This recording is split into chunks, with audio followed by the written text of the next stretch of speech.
Dumadayo pa ang ilan sa baybayin para magtampisaw ngayong mainit ang panahon. Pero dahil din sa pagkabilad sa araw, kaya ilang mangingisda sa Manila Bay ang napapaatras naman sa panguhuli ng mga lamang dagat. Para bigyan ng mukha ang balita, Mobile Journal Francis Orsio.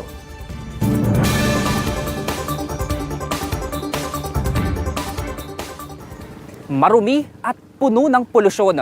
Ganyan ang karaniwang kalidad ng tubig dito sa Manila Bay. Pero hindi uubra yan sa mga residente ng Isla Puting Bato. Napapakinabangan pa raw kasi kahit papano ang tubig dahil sa mga nahuhuling lamang dagat. Yun nga lang, doble dagok naman ang epekto ng tag-init.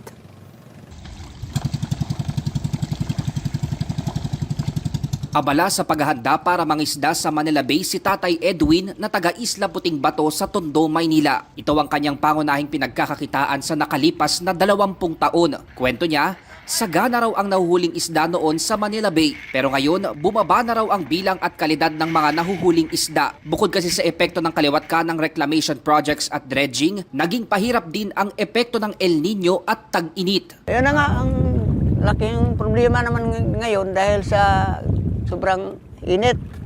Pag yung napagod ka na, siyempre papahinga ka. Hingal ako parang stroke ang naramdaman ko. Uwi na ako, tago sa loob ng bahay.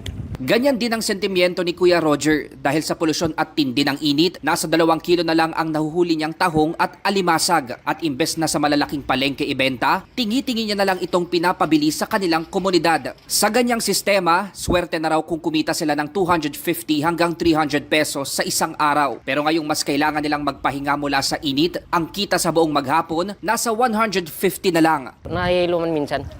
Kasi di maintindihan ng panahon. Labig yung dagat tapos init ng araw.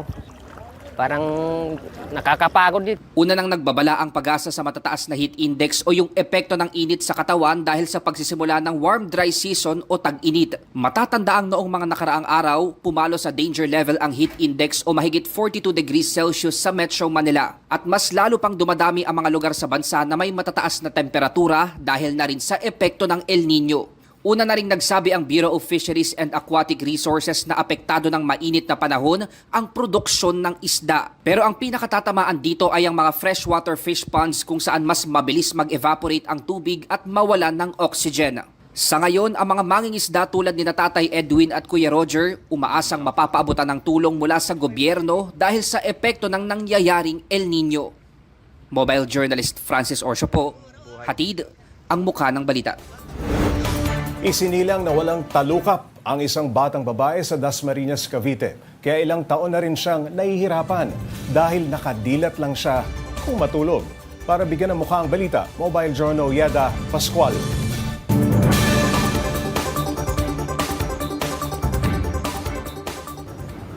Isang batang babae mula Cavite ang mayroong pambihirang kondisyon.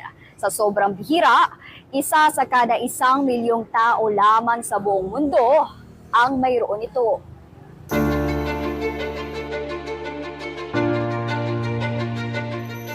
Siya si Alexandra, 5 taong gulang mula Dasmariñas, Cavite. Kwento ng kanyang ina na si Mary Jane, ipinanganak si Alexa na may kondisyon na kung tawagin ay ableparon microstomia. Ang pinakamapapansin sa may ganitong kondisyon ay ang pagkakaroon ng malaking bibig at kawalan ng eyelids o talukap.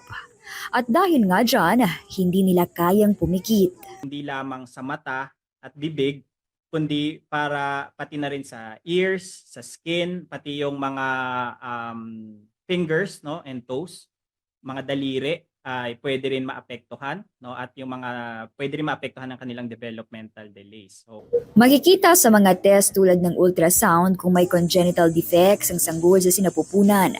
Kaya lang sa kaso ni Mary Jane, hindi siya nakapagpa-ultrasound.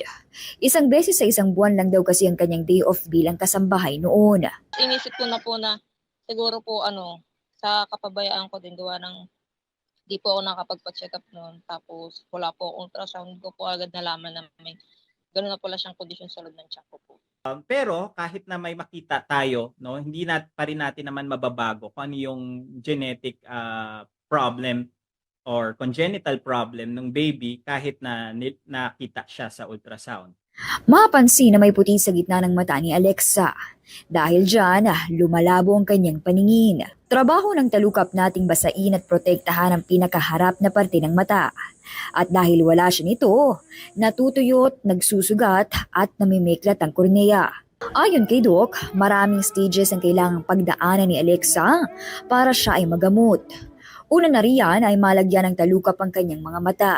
At pangalawa, sumailalim sa cornea transplant. However, hindi laging 100% magiging successful yung mga ganitong operasyon. So, risk po talaga na iti-take ito. Kaya kailangan i-weigh at examinin yung bata at kailangan mas matimbang yung benepisyo na makukuha kaysa dun sa risk na pwedeng mangyari. Dahil kapos sa pera, hindi pa nila maipagamot si Alexa. Kaya nananawagan po ng inyong tulong ang magulang ng bata. Pinipilit po talaga namin kaya nananalig na lang po kami sa Panginoon. Palagi siyang gabayan, lagi siya palakasin, kung ano mang sakit meron siya. Sana po yung matulungan niyo po kami. Ako po si Mobile Journal Yeda Pascual, nagpapaalala na ang bawat may karamdaman ay kailangan din ng kalinga. Hanggang saan ang kaya mong gawin para tustusan ang iyong pamilya? Ang isang tatay, nagpatato sa noo dahil sa nakitang challenge sa social media na may kapalit na pera. Pero, April Fool's prank lang pala ito. Para bigyan ng mukha ang balita, Mobile Journal Merrimon Reyes.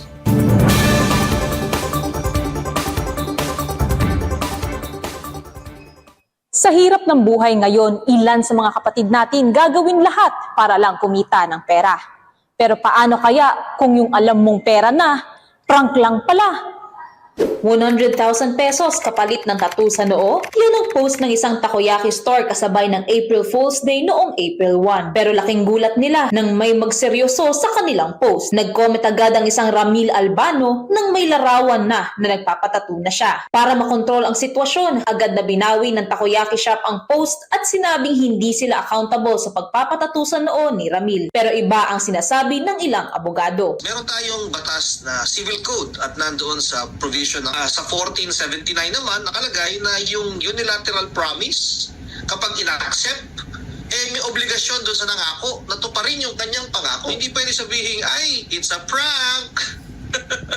Hindi pwede yun, ha? Kasi in-accept ko yung unilateral promise mo at sa ilalim ng ating batas, you are now obligated. Para naman sa ilang tattoo artists and enthusiasts, kaduda-duda man sa ilan ay mukhang legit ang tattoo. Pero pagdating sa ganitong risk-taker na tattoo, mayroon namang guidance na binibigay ang mga artists para sa impulsive thoughts ng clients. Tatanungin mo siya kung design na to, anong meaning, para saan to. So malalaman mo kung para saan yung papatattoo niya. After nun, syempre, kung bitsin mo siya bakit ganito yung ipapatattoo mo, saan natin ito ilalagay.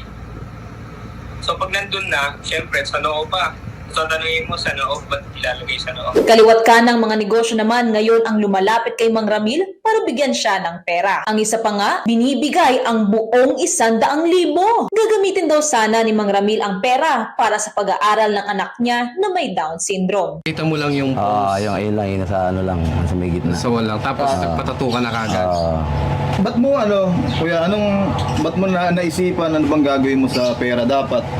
Ano yan para sa bunso kong anak, at saka sa yung pang-tuition ng anak ko. Mismong owner ng viral na takoyaki store ang pumunta na rin kay Mang Ramil para ibigay ang reward nito. Hindi lang nasabi kung magkano. Inalok din nilang ipatanggal ang tattoo sa noo, pero tinanggihan na ito ni Mang Ramil. Hanap tayo ng magbubura, papabura mo, hindi na? Hindi na. Comment naman ng ilang tattoo piercing artist and enthusiast sa ginawa ni Mang Ramil na nagpatattoo para magkapera. Well, I don't have a child yet, but if my brother or one of my parents has a disability and that's the only way that I could provide for them, then I would definitely do it. Hindi naman masama makipagbiruan, pero kapag may nasaktan sa ating biro, sana naman ay ating panagutan. Mobile Journal Merrimon Reyes po, hatid ang muka ng balita.